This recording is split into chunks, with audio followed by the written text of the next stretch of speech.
Hey guys, ito pala yung continued sa ating paggagala with mama guys. And ngayon guys, nandito tayo sa Evia. Yes, dito tayo magkakape guys. And igagala ko din sila mama dito para makita nila kung ano yung nandito sa Evia guys. At malapit-lapit na rin to sa amin guys. Kaya diretso uwi na rin kami. Kasi pagod na pagod sila mama. Galing sila sa biyahe. At yun na nga guys, nakababa na kami. And pagbaba namin dito guys, sobrang na-amaze sila mama. Kasi dito pa lang sa labas ng Evia guys, na-amaze na sila kasi itong Starbucks sobrang classic and sobrang ganda, and mamaya pipicturean ko sila dyan. But now, papasok muna tayo and mag-ikot-ikot muna tayo bago tayo magkape guys. Sabi ko kay mama, maglakad-lakad muna tayo and magpicture-picture sa mga magagandang tanawin nila dito. Dati guys, gusto ko talaga na mapasyal sila mama dito. Tingnan nyo naman guys kung gaano kaganda tong loob ng Evia guys. Mangha talaga sila sa ganda dito sa loob guys. Sabi ko kay mama, mas maganda dito kapag December guys kasi sobrang ganda ng mga decoration nila dito. Nag-ikot-ikot lang kami dito, then pinipicturean ko sila mama para may mga remembrance sila. So far guys, nakakatatlong place pa lang kami sa aming paggagala dito guys, but marami pa tayong mga ipapa-experience kila mama dito guys. Igagala ko sila sa Makati guys, sa BGC at saka sa Venice Grand Canal, then igagala ko rin sila sa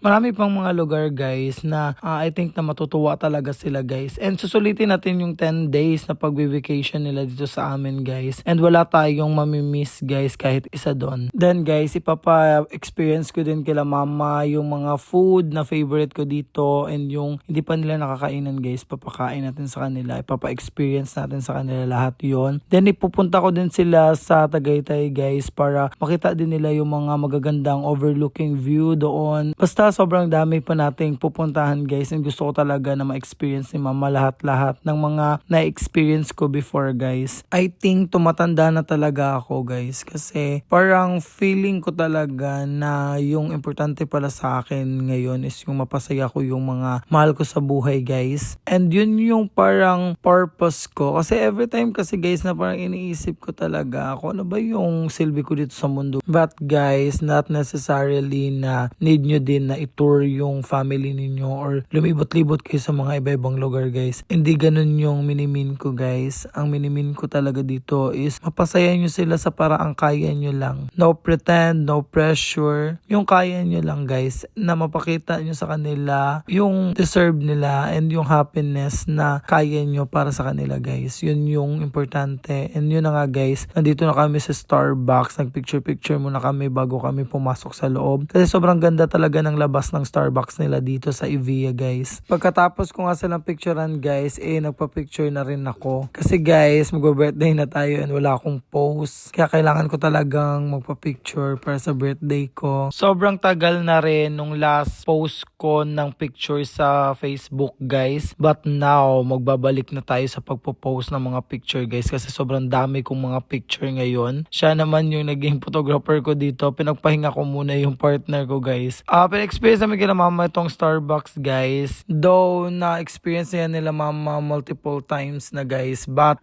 iba kasi kapag dito may nag-Starbucks. Then, yun na nga guys, picture-picture saglit, banding-banding saglit. At yun na nga guys, sobrang excited na excited si mama nung sinabi kong ang dami pa naming lilibutan ng mga places na sobrang gaganda. At maya-maya niyan guys, ay uwi na kami kasi malapit na din maggabi. At dito ko na lang po muna i-end ang ating video guys. Sa mga hindi pa nakapag-follow sa akin, please follow me para palagi kayong updated sa ating mga ina-upload na video guys. Thank you so much. Bye!